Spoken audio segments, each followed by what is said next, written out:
Therefore, we should stay well away from them. All the Muslim scholars of the past have advised us that the person or the one who knows not and knows not he knows not, these are people who are worse than donkeys. Well, first of all, Islam is not a religion for fools. These people are fools. Therefore, they shouldn't think that they can use religion. And if I say them or these people, we're talking about the government of the day. Whether it be this government, the previous government, the government before that, all of them come from the same cloth. They don't listen to advice. They don't want to listen to good advice. They think they know when in fact they don't know. And they refuse to admit that. That's what we call arrogance. When you know not, and you know not, you are arrogant. Therefore, we should stay well away from them. All the Muslim scholars of the past have advised us that the person or the one who knows not and knows not he knows not, these are people who are worse than donkeys, obstinate, and therefore stay well clear of them. And yet here we are putting them as our leadership and our government. It's not right. What kind of a people are we going to become? I mean, look at the whole political instability in this country. It's a racist kind of thing, and it's not right. We deserve better.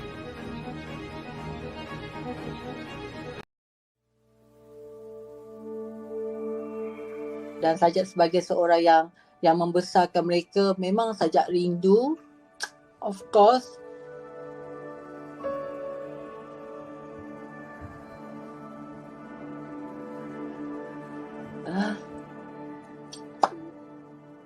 memang Sajak rindu mereka. Anak-anak Sajak, siapa yang jaga diorang sekarang? Untuk sekarang ni memang mak ayah Sajak yang jaga, dan mereka dalam keadaan baik-baik saja. Dan untuk sedia maklumkan bahawa bawaan jaga anak Sajak ni adalah bawaan jaga atas nama mak ayah Sajak. So benda ni tak ada apa-apa isu. Dan Sajak sebagai seorang yang membesarkan mereka, memang Sajak rindu, of course,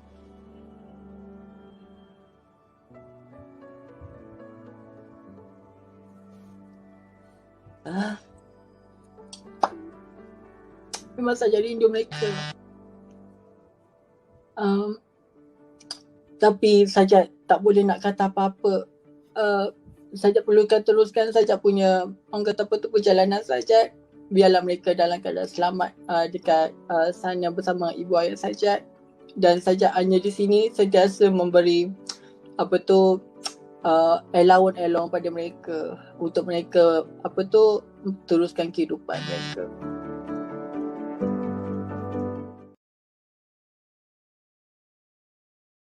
Okay, could you understand that statement? What did you make from the statement?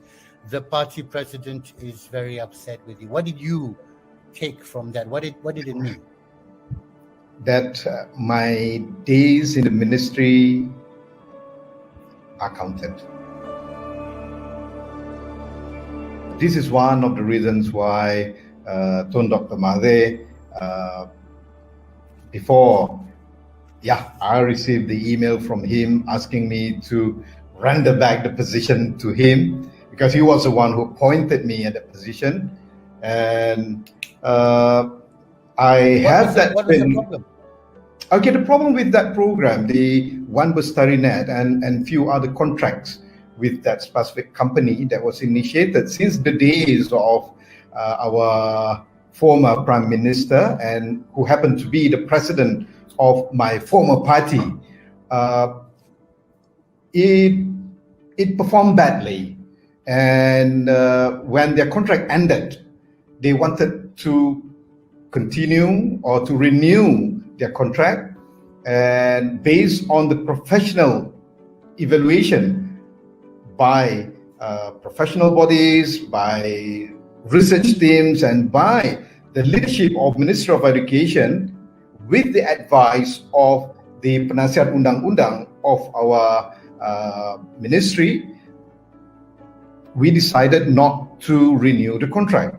And we also received a lot of advice from the Auditor General report. The Auditor General report was talking about that, and a lot of other reports. The PAC in the Parliament has been discussing about these topics, and they are still discussing about this issue. and a lot of complaints from the teachers, from the parents, from the students, from schools. So at the end of the day, we decided not to continue with the contract. And as a result, that made what, according to the then Prime Minister, my former boss, according to him, he said that made my party president very upset. And I was called 5 times to the Prime Minister's office just to discuss about this issue. There were 2 times where I brought with me the leadership of Minister of Education to explain to the Prime Minister in length and professionally about what really happened and what led us to that decision. And the final meeting I had with him as the Minister of Education, he told me that your party president is very angry with you. And after a couple of days, when I was in holiday, I received an email from him, a letter asking me to, the rest is history.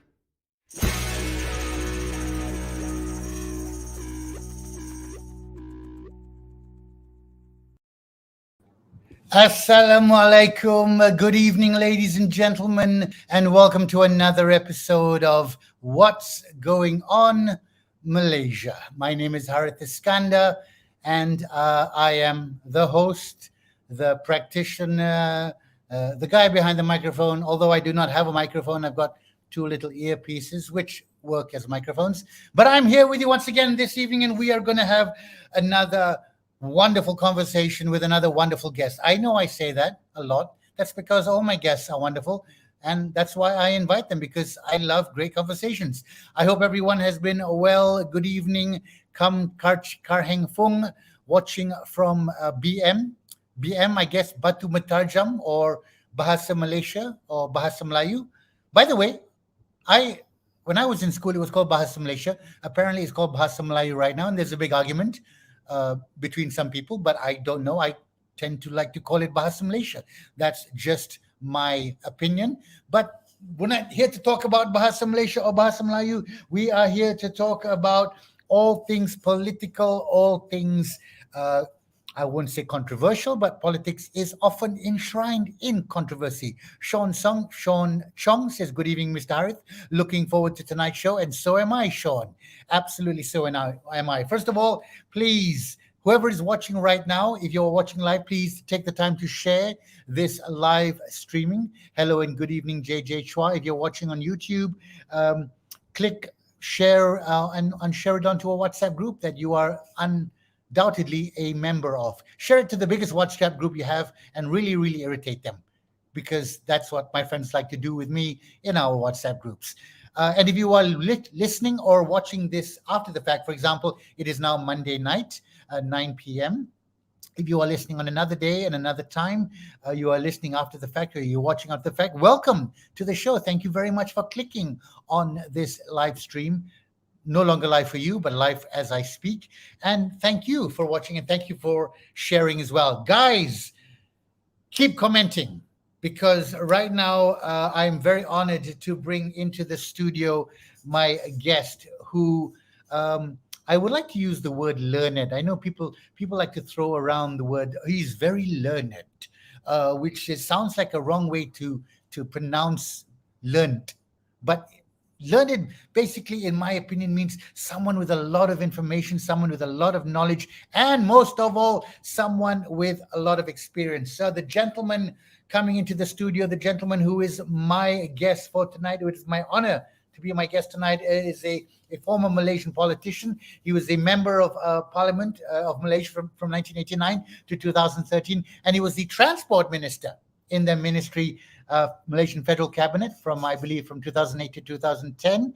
And not only that, he was the 8th president of the MCA, the Malaysian Chinese Association. So even if you didn't know who he was, because you are very, very young and you were not around at the time, you now know that the person coming into the studio is someone who, I would say, whatever he says comes from gravitas, which means comes from certain weight and comes from a certain experience. Please welcome into the studio my very special guest, Tan Sri Ong T. Keat. Good evening, Tan Sri. How are you? Good evening, everybody. Good evening, Haris. How are you getting on? I'm doing very well, sir. First of all, thank you so much for agreeing to be on my little show, What's Going On Malaysia. Had you ever watched any of the episodes prior to this? Yes, of course, but not every episode, I must admit. Yeah. Well, I hope you didn't watch every episode, because that would mean you have nothing to do. Because only people who have absolutely nothing to do can afford to watch maybe 50 episodes. But you are a very busy man, and I thank you for your time tonight. Was I correct in my years in saying, when I read the little brief just now, that you were the 8th president of the MCA? Was that correct? Yes, I was. Okay. And that was between the years 2008 to 2010. Is that right? Yeah. Yeah, quite a short span of time. Short span of time. For the benefit of the audience, some of who may be too young to remember you, could you spend maybe a minute sort of just giving us a little bit of a curriculum vitae, a little bit of a CV about your political career, where you were and how you got to where you are right now? Just spend a little time to brief my esteemed audience. Okay. Well, I'm not trying to blow my own trumpet, for sure, but I think it's fair for me to perhaps to share a little bit of my biodata with our young audience in particular. Well, actually, I was trained as an engineer, nothing related to politics, engineer. And can you hear me? Yes, I can. Keep on speaking. Yeah. And I spent major part of my political career for about 10 long years in Dewan Rakyat as the Deputy Speaker of Lower House. Dewan Rakyat, Deputy Speaker. And followed by my Deputy Ministership in the Youth and Sports Ministry, Higher Education Ministry, and finally in MOT, Ministry of Transport. That was between 2008 to 2010. Yeah. Okay. So you were the Minister of Transport. That must have been a huge undertaking at the time. What, if you can remember, what were the biggest issues in the Ministry of Transport at the time that you had to undertake? Well, I must say that I was then quite controversial during my short span of time, tenure in MOT. Well, of course, to many Malaysians who still remember the PKFZ fiasco. PKFZ stands for Port Klang Free Trade Zone. Yeah, PKFZ, Port Klang Free Zone, right? Okay. And that issue, of course, dragged me into a long legal tussle, because I conducted an independent commission to do the independent survey on the alleged corruption, or rather scandal, related to the development project in PKFZ. That was way back in 2008. And the court case was actually lasting for 10 over years.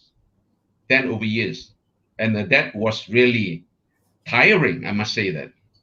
Okay, I was accused early on by someone in social media who said, "Oh, Harith, you won't dare ask the hard questions." I was not going to ask about PKFZ, but could you give us just a brief overlay about what was the actual issue and who was being accused of what? Well, actually, the issue was quite simple. That if you were to analyze it rationally, because when I took over from my predecessor, the ministership in MOT, I faced a lot of harassment, especially in Parliament, and many of which were related to the alleged corruption and the fraudulent claim related to the issue, to the project. And certainly I had to do something. And then I What did you make a do? very bold decision.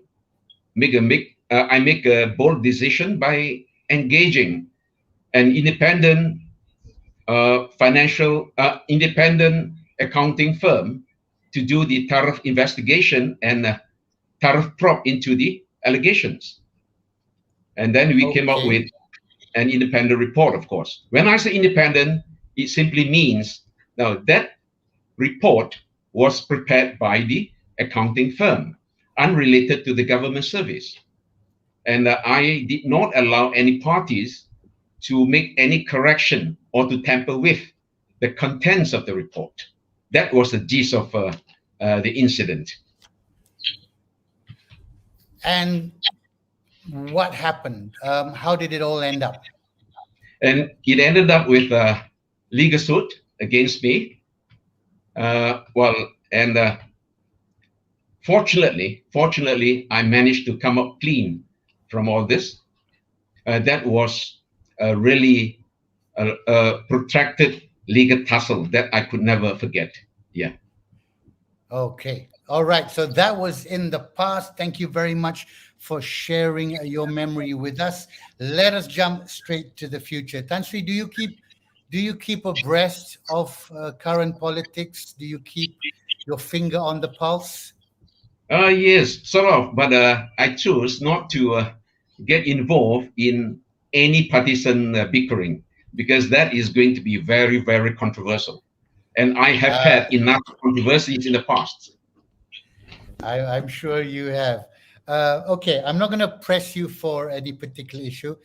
In your opinion, how are we looking? How is Malaysia looking in terms of the political playing field? Because right now, it's not like how it was back in your day. There was a clear coalition that was in leadership position and a semi-minority opposition, whereas now it is split across 4, maybe 5 different parties. What is your opinion? How are we standing? How is Malaysia faring politically?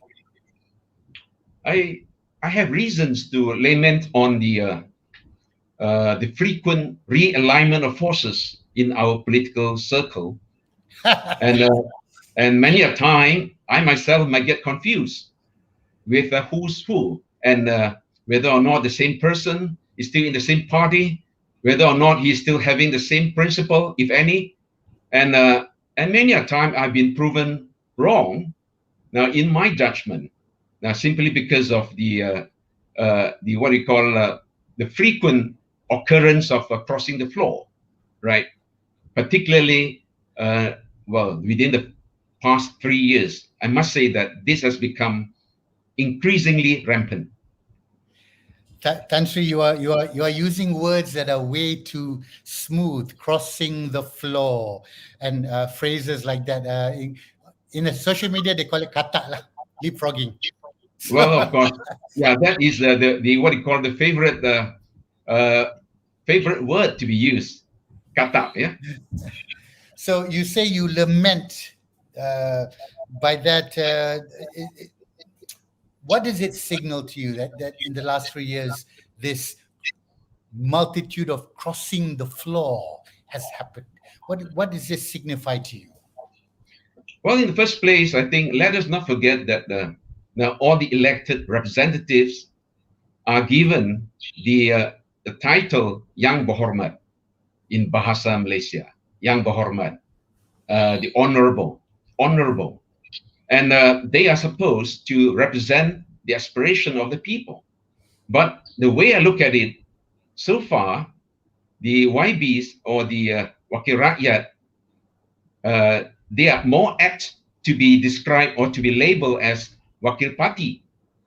Wakil Parti, bukan Wakil Rakyat. Because any decision made by them, I doubt they have ever consulted with the people they represent. Never. And whether or not they consulted their party bosses, again, that I would call that into question. I am just going to pause you right there. What you have just said makes complete sense. These Wakil Rakyat have, in your words, have been acting more like Wakil Parti. Wakil Parti. And you are even question, number one, before they made their decision, did they consult with the Rakyat, who they are meant to be the Wakil of? And you may even question whether they consult with the Ketua Parti before they make their decisions. Wow, that is actually a very simple and logical judgment, and that you have made there. So it's worrying, isn't it? Yes, in fact, it is worrisome. And to me, somehow or other, that has developed into some kind of political trend in our country. And well, just to share with you, Haris, well, in fact, in the past two months, rather, at the height of MCO, of course, well, I need to quarantine myself at home. Nothing more for me to do, nothing much for me to do, rather. And I've been communicating with a lot of foreign friends. And some of them, of course, they are quite concerned about Malaysia. And many a time, the first question they posed to me was none other than the political scenario here, rather than they ask about the how severe is our pandemic. And there are many friends now out there who show their concern for our country, the future of our country. And also at the same time, of course, investor friends, they are more keen to know the political climate here, whether or not it is conducive to foreign investment. I think these are the personal encounters that I had personally gone through not too long ago. Yeah, and when you say foreign friends, I know you have a very keen interest. In fact, during your tenure, during your time, you were a very strong proponent of the relationship between Malaysia and China. Is this correct? Yeah, not only China, Haris, but of course, whenever we had now our dealings with China, certainly that would catch a lot of eyeballs. But at the same time, just to share with you, actually, until today, I'm still keeping very good rapport with other countries as well, including our ASEAN member states. And even in my current capacity as the chairman of my newly founded think tank outfit, now I have to deal with many quarters, not just with China. China is, of course, one of the key players, but not the sole players. Yeah. Okay, going back to what you were saying earlier, when you have foreign friends who express concern or ask questions about the political situation in Malaysia, can you explain to the layman, including myself, why is this important? Why are foreigners asking how is our political situation here? How does it affect Malaysia? Well, I must say that all along, we Malaysia, no doubt we are small in size. Now, we are quite a popular choice among the investors in the region. Now, whether from China or Greater China, or even from, say, Australia, or now other parts of the world. But having said that, now these few years, of course, the political developments here might have caught many by surprise, and some of them they might have lost in their following of our Malaysian politics. And that's why they keep on asking the same question, whether or not the same party is still in power, and why there is such a what they call an abrupt political realignment. That's why just now I used the word frequent realignment of forces, and that really caught many by surprise. And today, of course, I think as a Malaysian myself, certainly is my wish, like many others, to see that my country is on the right track again. And we wouldn't want to see our country being ridiculed or vilified by others for the wrong reason. That's for sure. Okay, fair enough, because it only makes sense. If there is political instability, what naturally follows is economic instability, and Yes, I think of course. that is what you're talking about. Okay, let's just jump straight into it. You use the word political realignment.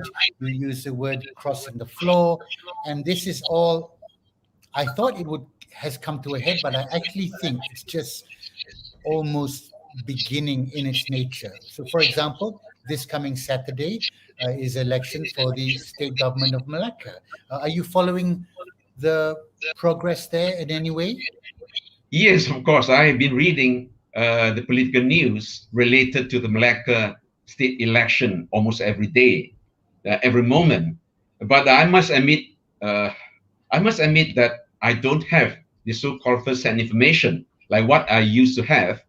And on top of that, I might not be familiar enough with the candidates from the various parties, from the various contesting parties now, because many new faces, and some of them I haven't met them before.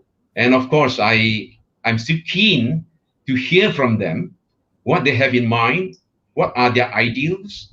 But unfortunately, many of the candidates, in their effort to sell themselves, to introduce themselves, of course, that is part and parcel of the game. I've yet to see they can come up with something eye-catching, so to speak. At least some political ideals, what you can do for the people now in the constituency that you are going to contest. I think these are crucial to me, because I had gone through that stage when I was a rookie, a young candidate at the age of 32. I still remember that. So at least now I would expect something from them, from various parties, not just from one particular coalition, but rather from all coalitions. So, correct me if I'm wrong, Tan Sri, but hasn't that always been the case with Malaysian politics, where at the end of the day, me as a rakyat don't end up voting particularly for the person who is standing in my kawasan, but more with a vision to who is the head party. So literally, if I'm for a certain party, you could literally put anybody there and I would vote for that person. Yes and no. And yes and no. It depends on which party you are referring to. And also, that depends largely now on the choice of candidates as well as the constituencies. Because not all constituencies, the people would vote for parties only. And sometimes, now in certain constituencies, for instance, I just cite one example, my personal experience. I used to contest in Pandan, yeah, adjacent to Wilayah, Federal Territory, and Ampang. And I still remember very well that the people, once they told me that, now they were then more discerning on the choice of candidates, particularly from the ruling party then. Okay? That means to say, ruling party candidates, then they have to look at who is the candidate, right? Whether worth their support or not. But on the other hand, of course, with due respect to the opposition then, now many a time the opposition, their candidates, they really did not need to struggle so hard to sell themselves, but rather many a time they survive on the party emblem, the party manifesto, or even sometimes we call that the party publicity. That is going to be enough for their campaign. but not in the case of ruling party. I must say that, particularly in the urban seats. Okay. So let's going back to Malacca right now. I know that you say you've not kept abreast, so you don't know the candidates themselves. Sorry, to those of you who may be wondering why there's a little bit of an echo, Country's actually listening to my voice via his phone. So little technical knowledge there for your information. But Country,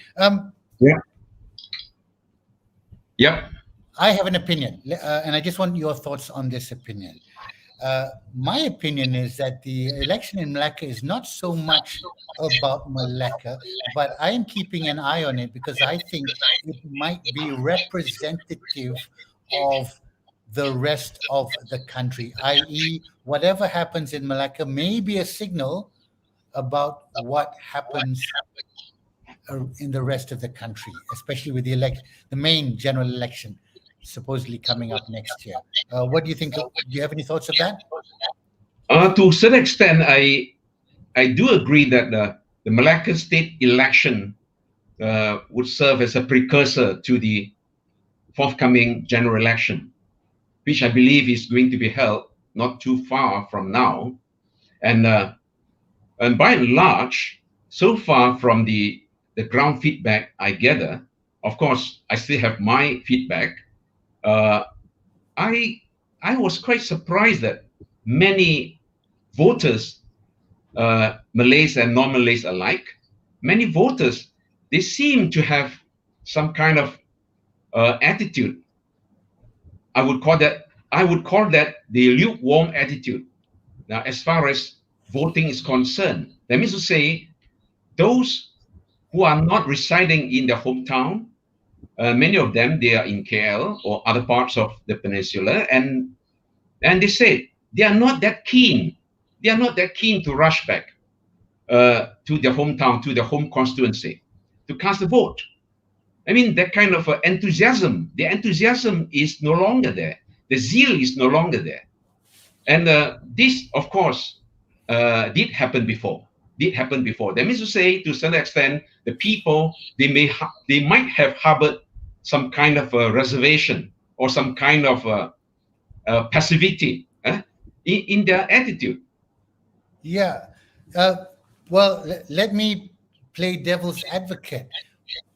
Why would I go back to my hometown to vote for someone I truly believe in when there is a distinct possibility that 3 months later he or she may cross the floor?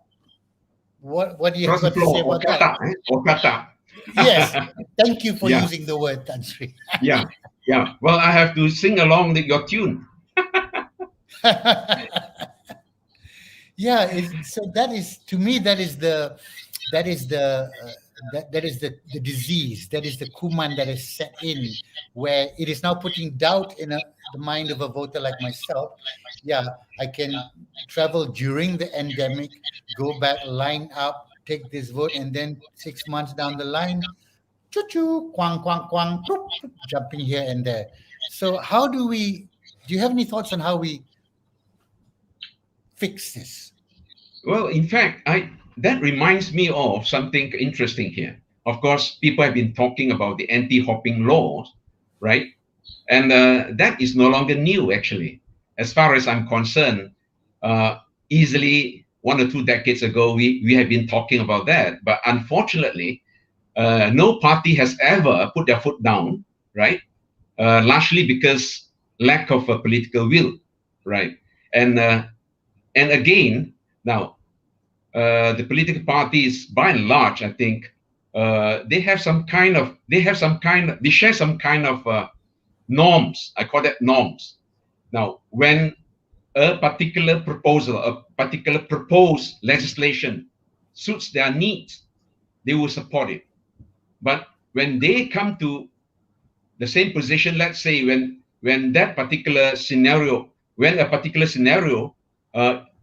serve their interest, serve their very interest. Say, for instance, if at all there are certain wakil rakyat wanting to jump ship and join them and ultimately would benefit them, I'm so surprised to say that sometimes the same person may come up with different stand altogether. And I'm not referring to anybody, any particular personality per se, but of course not. Yeah, but even those days, early days, I had seen that. I had seen that time and again. That means to say, now in Malaysia, somehow or other, now we simply don't have some kind of firm commitment to what we believe in. Say, for instance, rasuah, corruption. Yes. Everybody say that we must anti-rasuah. We must fight corruption. And many a time they would behave like they are really the graft buster, right? But unfortunately, if you were to analyze that closely, when they talk about anti-rasuah, right, they are only referring to rasuah or corruption, corruption perpetrated by their rivals. But what happened if they themselves, their own party, were to have rasuah case, were to have the corruption case? Would they have the same gut to stand up? I think that again is an acid test to a person's integrity and his so-called principle, whether or not the same principle would apply or not. You're absolutely correct. It's all about integrity, and I guess that is human nature.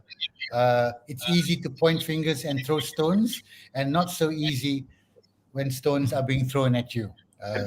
So let me get a little bit more specific. You were president of the MCA, and you have left the party for. When did you leave the party? 2000. I left the party on, to be exact, on the 2nd of January 2017. 2017. Yeah. And well, prior to that, Haris, I must admit that effectively, I stopped involving myself in all political activities hosted by the party since 2014. That means to say, in between there were 3 long years where you couldn't find me at all in the political scenario. Okay, I did not know that. Can I ask Sure. why those 3 years? What happened between the point of you stop being actively involved and actually physically and officially pulling out of the party? Why the 3 years? What happened? Well, in fact, when I left the party, I did not make any public announcement. I chose to leave quietly until one fine day. That was about 2 months after I tendered my letter, right? My letter of quitting the party. Then I was approached by a Chinese newspaper journalist asking me the question, just to confirm whether or not I was still with the party. Actually, to say the least, my principle was, and my principle still remains that, now, when I believe I couldn't champion further, now what I have been preaching all this while, that means to say, I have my political ideals, I have my political principle. If I couldn't further that now in my party, and the party has changed somewhat now in a what you call drifting along in a different direction, certainly I would have to make a tough decision. That was a tough decision for me, to quit the party after 30 over years of involving myself in the party from the grassroots level right up to the presidency. It was a tough decision.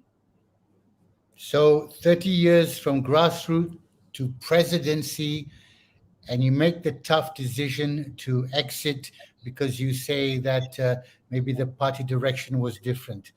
Can you share with us why you chose to exit, as in what was now different for you at the time between 2014 onwards? What was changing? Well, At this juncture, of course, I choose not to revisit the wounds.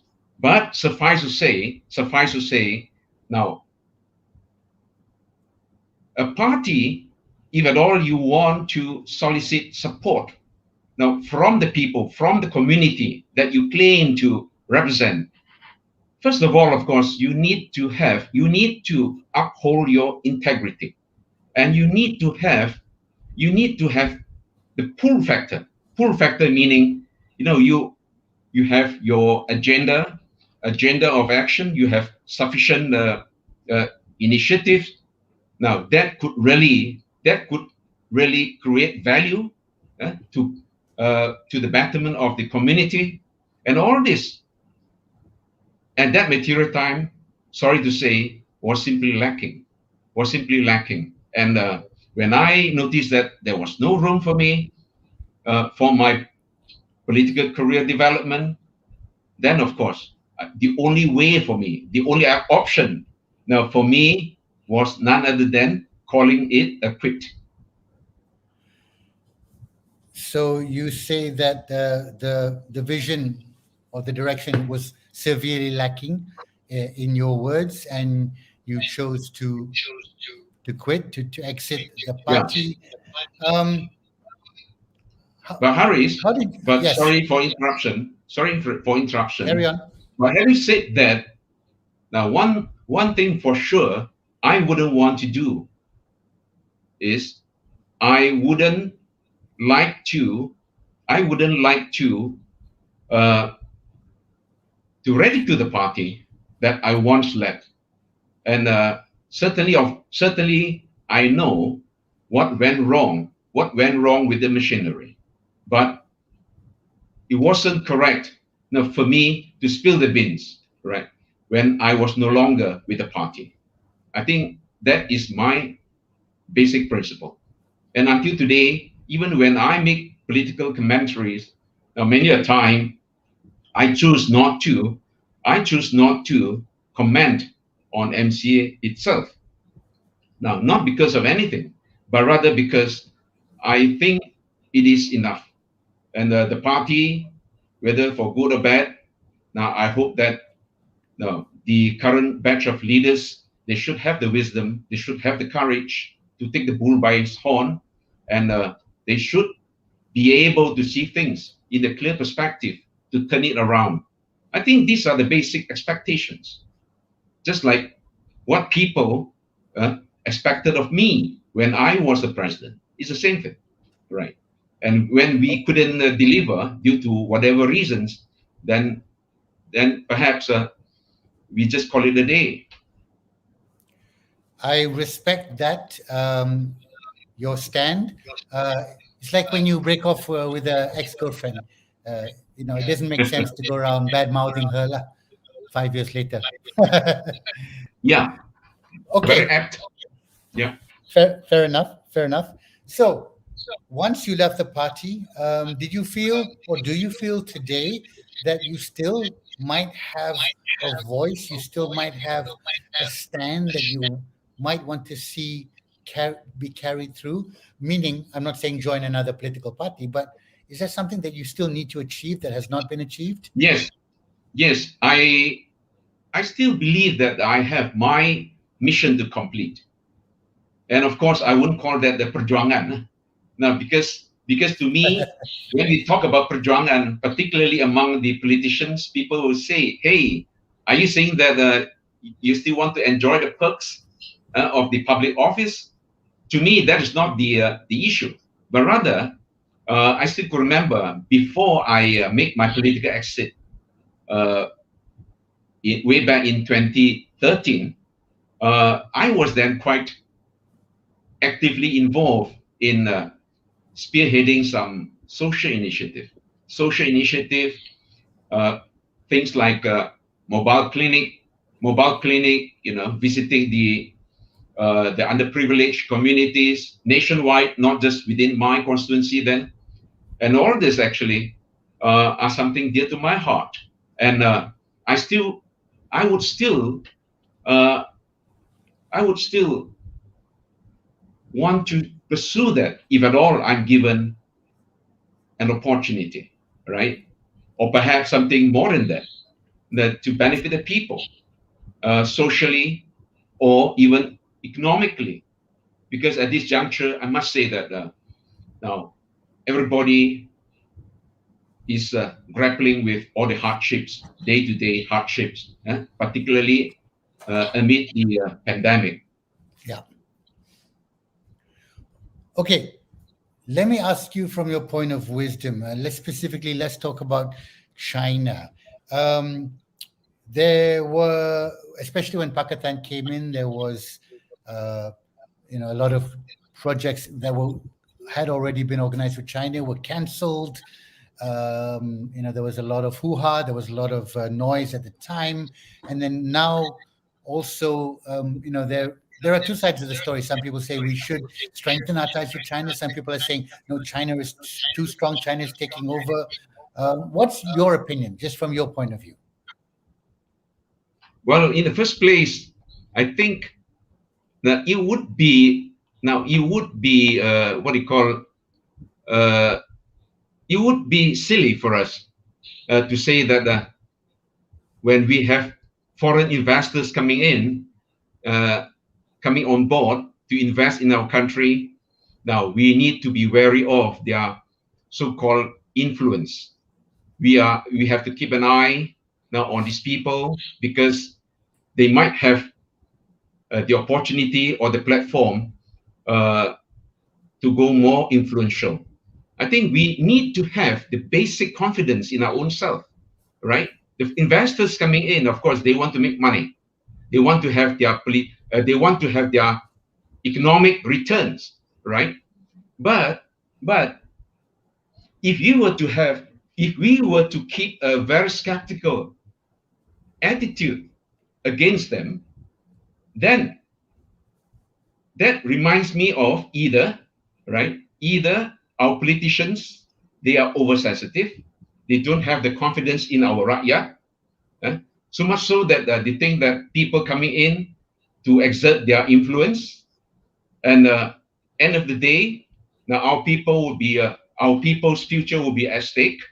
Or alternatively, it could be the politicians themselves. The problems are with the politicians themselves. They need to instill some kind of fear, unfounded fear, in the rakyat against the investors, so that they can come up strongly to play custodian of their rights. They just want to make sure that their worth is being projected. And I don't think this really holds water. And when we talk about the what you call the China project, the China link projects, put it this way: not that I'm Pandahaga or whatever you want to call it, but to me, the logic is very simple. China is our biggest trading partner, right? And Malaysia happens to be traditionally we are the trading nation. We are the trading people. And we need to woo our biggest trading partner more aggressively, rather than now we do something to offend them and or even to chase them away, to alienate them. I don't think that is the right attitude, right? And when we engage the mainland Chinese, it doesn't mean that we are going to do this at the expense of others. We are not saying that we are closing our doors to the Japanese, to the Koreans, to the Americans. That's not true. That's why in one or two occasions when I say, well, it's time for us, to mend the rift, if any, with China. I said that now during Pakistan's rule. I must admit that I make such a comment, but I made that comment with good intention. Now, because I know very well at that material time, Malaysia, somehow or other, the relationship between China and Malaysia really took a plunge. That was a fact. And I personally, I don't think that was going to benefit us. And more so at this juncture now, now Malaysia needs to work very hard in order to re-emerge, right? Now from the pandemic, right? And we know very well that China so far was the only country posting positive economic growth last year in the year 2020. And under the current economic model, the so-called dual circulation model adopted by China, they are going to expand their domestic market, not just for their own people, but also for ASEAN, for instance, because ASEAN, having been so close to China, we always have the privilege of making our way into the China market. So why waste the opportunity? That is the question asked, right? Just like the Malay proverb says, ada semut, ada gula, ada gula, ada semut, ada gula, ada semut.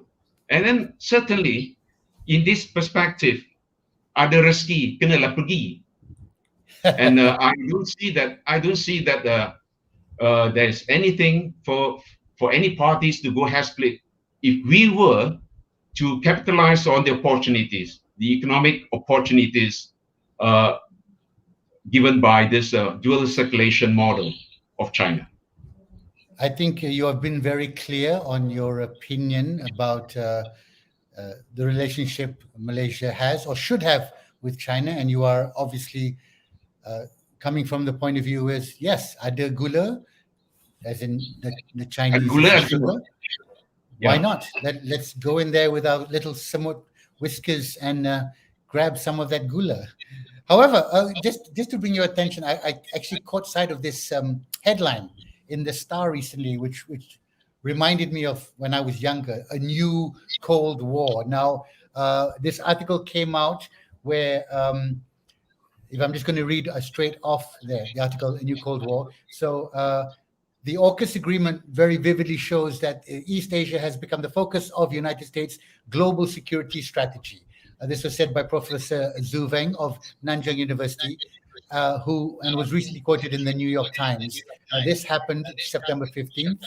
And apparently, Professor Zhu's arguments echo those given by yourself, the CNI co-founder and former Malaysian Transport Minister, Tan Sri Ong T. Keat, where you said, against the backdrop of current dynamics, AUKUS, AUKUS, could serve as another tool in the US toolbox to make the world safe for the United States, the perspective of safeguarding its geopolitical primacy. Now, first of all, were you quoted correctly? Because sometimes I do know, politicians get taken out of quote. Was that correct? The gist of it, yes. Of what you said? Yes, exactly what I said. Yeah. Okay, so could you explain to myself, who was, because I just saw the headline, Cold War, and I'm like, oh my God, Russia, America, back in the 80s and all. What did you mean by that?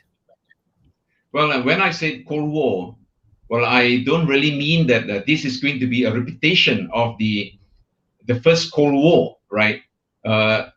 Between Soviet Union, the then Soviet Union, and the United States. But the new Cold War, so to speak, actually signifies a standoff, geopolitical standoff. Now between the US-led coalition, right? When I say coalition, of course, that comprises all the US allies, right? In the Far East, in Europe, and elsewhere, and China per se, right? And the so-called ideological clash now between China and US, to me, that is a non-starter. Put it this way: no doubt, the ideological disparity is there. We know very well that on one side, of course, US, well, they practice the liberal democracy, and China, they have their own model of governance. I don't quite agree on the use of words authoritarian, because that is still debatable until today, because China may argue that they have their own model of governance. Anyway, that is a separate issue. But to go hair split on this standoff due to ideological disparity, I don't think that helps. Because at this juncture, what we want is to make sure that there is room for genuine multilateral cooperation, particularly in the face of existential existential threats or challenges. Because there are many issues like climate change, like even like poverty reduction. All of this actually needs to have multilateral cooperation. No single country could ever deliver that. No single country could ever handle the climate change issue single-handedly. And the facts are there, and that means to say the future and our plight for humankind is intertwined. Our interests are intertwined. So why, in the first place, we can't cooperate now to handle the same set of challenges confronting the entire mankind? And that is a question I want to ask. Of course, you may say that the countries, they have their own directions, their own visions, their own interests to take care of. But having said that, we must be able to know where lies our priority. And certainly, to me, existential challenges should be our number one enemy, and no other things could ever be prioritized over there. Yeah. You speak very much in the macro in terms of the countries working together and all. There was a question just now, and it's just been popped out, where someone asked about, yes, must Malaysia agree to China intruding into South China Sea? Now, was it really an intrusion in your opinion? I know that the ships in fact, the same question has been asked. And to me, I must say that the 9-dash line, or even before that, before 1949, the Chiang Kai-shek administration, they were then having the 11-dash lines for this matter. That was considered the political stance adopted by China, right? But at the same time, we have our stand, we have our sovereignty to look after. And when there is such a standoff or face-off between the two countries, in the first place, now these two are not warring states. These two are the friendly nations with diplomatic ties. Why can't we sort it out bilaterally? Do we need to invite third party to come in to encroach into our territory and to make things even messy? I don't think so. I still believe in positive engagement. And whether or not you may say that the positive engagement may take may not be easy to achieve. That may take umpteen years to make what you call a snail pace progress. But to me, this is still the only way out for us to sort out the matters, and not by resorting to inviting other powers, major powers, to come in and to hedge against the so-called growing threat of China. You speak very diplomatically, sir. You have obviously a lot of experience leading in the diplomatic front. Before we bring this to an end, Tan Sri, I just want to ask you, and I ask a lot of my guests this question: where do you think Malaysia is going? How are we doing? Are we on the right track? Does it need to change? Your opinion, sir. All in all, I must say that Malaysia is a lovely nation. We are really blessed in the sense that we have ample natural resources, we have the lovely people, but unfortunately, the politics nowadays, the partisan politics, seems to seems to have gone off tangent. I use the word off tangent now because this is not the way we want. Now, I believe Malaysians, by and large, whether you are Malays, Chinese, Indians, or whatever, we share the same destiny. And we want our competitiveness. We want our competitiveness be enhanced further. and not be sliding down. And on top of that, I really sincerely wish to see that our new crop of leaders, particularly those from the young people, at least they can bring us hope. They can bring us hope and vision. Now we want statesmen more than populists. I don't think that we need populists. Populists would not carry the nation to our desired destination, to our desired goal. That's for sure. But carry on. Sure. Yeah, please. Carry on. And at the same time, in terms of resources, particularly our monetary resources, I don't think that we should land in such a predicament now. We have our resources, but have we ever used our resources usefully, productively, or we just spent it wastefully? I think this is a question I would like to ask, because every year without fail, the Auditor General's report really make me sick since those days until today. All right.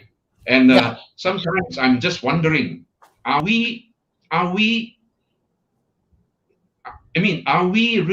kind enough to accommodate this kind of nonsense?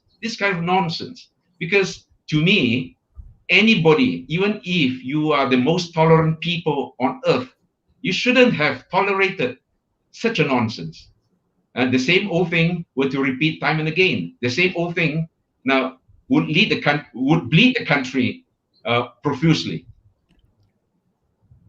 Yeah, I had a conversation in one of my earlier shows about that very topic, where every time we have an auditor's report, we see huge numbers being wasted in different departments, and it's like almost every year, same thing. How come, Tan Sri? How come? And I must say that perhaps due to the SOP, I don't know what SOP they are using now, but to me, put it this way. Now the procurement part, of course, many a time people might point their fingers at the procurement. Why we spend so much money to buy some simple items, some inexpensive items, right? Things like that. And many a time, we might come across a lot of excuses, funny excuses. Sometimes I couldn't believe that kind of excuses could ever come up from our people's mouth. I mean, I got to say that. Sorry to to comment so negatively, right, on all this. But to me, sometimes I couldn't hold back my tears. Why in the first place? Now we can tolerate this. Is it that we have a greater latitude of tolerance now? I don't know. Or has there been what you call new shift or paradigm? I don't believe this is a kind of desired paradigm. No, I don't think there's a very simple conducive answer. I think there are too many layers to that to answer that question, and it will take us another 2 or 3 hours. But before we go, Tan Sri, just before we go, quick fire question: do you see anyone in the new crop or in the medium to new crop who has impressed you in terms of? Well, I think it's still premature, still too early for me to make any judgment. But certainly, I'm hopeful. I'm hopeful to see the emergence of such characters. I always believe that the youth, right? The youth, perhaps on one hand, they might be handicapped by lack of experience. There might be a lot of greenhorns among them, but they need to be empowered end of the day, and empowered going alongside the sufficient exposure. I think that is important. Guidance and exposure. We can't just leave them alone, leave them to acquire the skills, hard skills or soft skills by themselves. Then that is going to be a convoluted learning path for them to go through. One of my viewers, Margaret, says, Tan Sri, perhaps you should be the one to give guidance to our potential young statesmen or stateswomen in the making. How about that?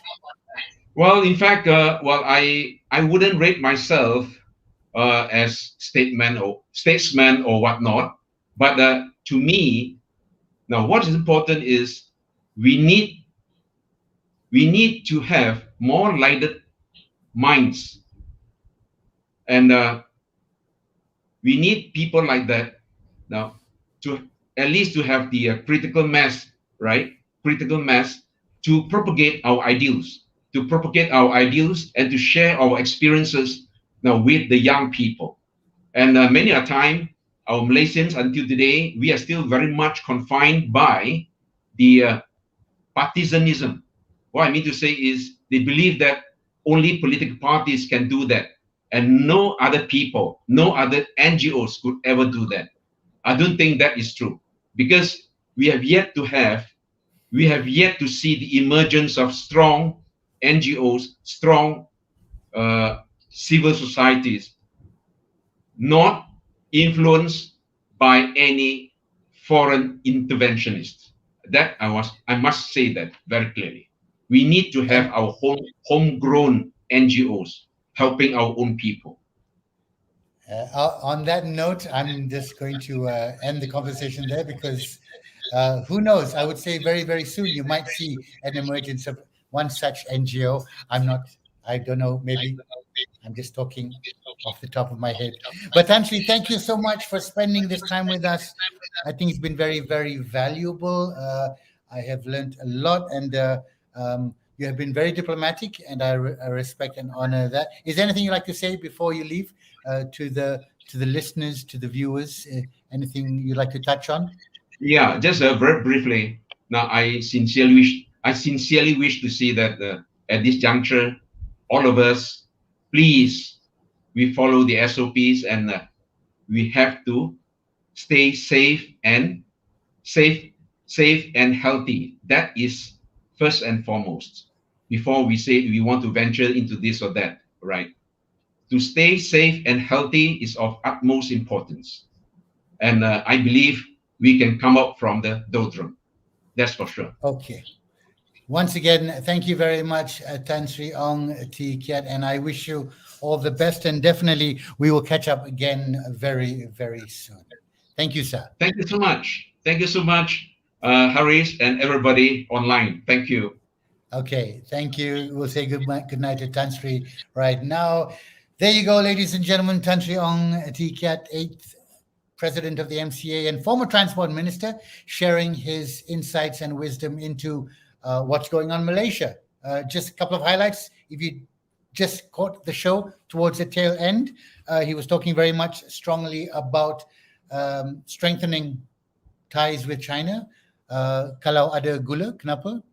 Mesti ada semut, right? So that's his point. And with regards to the fear that China may be too influential, his retort was that we shouldn't consider ourselves too weak to resist that kind of influence. And also, Tan Sri was talking about when he left the MCA and the reasons he chose to leave the MCA back in the day, from 2014 onwards, the decision he made. And he was very gentlemanly about it and chose not to speak ill of his former party that he was a member of for 30 years. So, tuan-tuan dan puan-puan sekalian, with that, I want to say thank you very much for watching. Thank you very much for coming into the show to catch Tan Sri Ong T. Keat talk about the state of Malaysia as we move forward. Just to let you know that what's going on in Malaysia is what I do now. I think we're almost up to about 40 episodes, but I just wanted to let you know that we've also opened at the Joke Factory, my comedy club. I want to give a shout out to all the comedians, to all the audience who've been coming to watch live shows at the Joke Factory. Thank you very much for coming. We've got some awesome shows coming up next week, including on Wednesday. It's a show called Making Shit Up. This is a show of improvised comedy. This is happening on the 17th of November, this Wednesday at 8:30 p.m. And on Thursday, Friday and Saturday, we've got the Explicit Show at the Joke Factory. Please check out the website, check out the Facebook, and check out the Instagram. And to let you know, also on Wednesday night, in the next episode of What's Going on Malaysia, this was postponed from earlier on in the week because of circumstances beyond our control, but I have Farzana Hayani and also Fong Kai Long, who are on opposing sides of the fence, and they will be contesting in the Melaka elections, and that's happening on Wednesday, also Wednesday at 10:30 p.m. directly after I finish my live show, Making Shit Up at the Joke Factory. So it's going to be very, very interesting week coming up. To all of you who have commented, thank you so much. To all of you who have shared this streaming, thank you very much. To all of you who are listening on Spotify, or you don't know, we are also on Spotify. You can listen to the podcast when you're jogging, when you're cooking, when you're doing your workout, or basically just before you go to sleep. Hopefully it keeps you awake, or just after you wake up. My name is Auditor General, ladies and gentlemen. I do the show What's Going on Malaysia because I am just basically looking for an answer to a very simple question about my country, negaraku, tanah tumpah, my Malaysia. I like to think that I'm in a position to make a better Malaysia, and I like to believe that there are many of you out there who are on board with the same train as me as we go towards creating and developing a better country. So, without further ado, I want to say thank you very much.